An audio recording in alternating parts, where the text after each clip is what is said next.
quick video to show you why I prefer using this Coral disc instead of the wire brush with the angle grinder.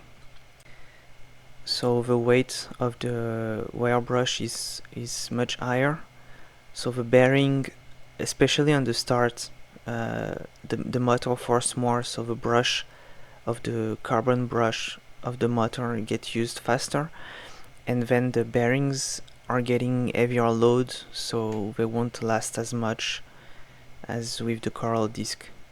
Then there is the question of the time you take to do paint stripping job, and the Coral is much faster.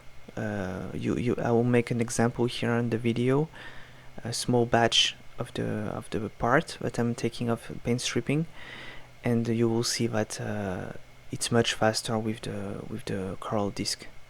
So as you can see, the wire brush have difficulty taking off the paint. It takes off the first layer, but the second one doesn't work at all.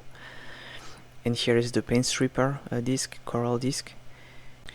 So you might think that it's not really fair comparison, because I could use a 50 grit disc with the angle grinder too, but or 100, 200 grit, no matter which how coarse it is, it will damage the steel behind.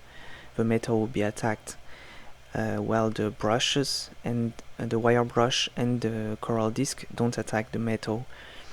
It barely scratch it, so it's much more preferable, especially if your metal is thin. So yeah, if you never tried this kind of Coral disc, I really suggest you trying.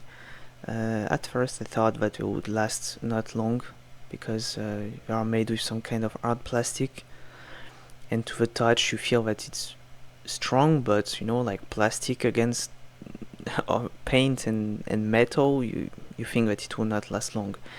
But at the end it lasts quite some time. You can make the job much faster, much quicker. So yeah, since I tested it, now I really use only this to do paint stripping job, and the wire brush is more for the heavy thick rusts, to take off some of the rust. But if there is paint, like, forget the wire brush. You can do it, I see people doing it on YouTube, but it's a waste of time. It damages more your machine because of the weight. So yeah, try this kind of Coral disc, and you won't regret it.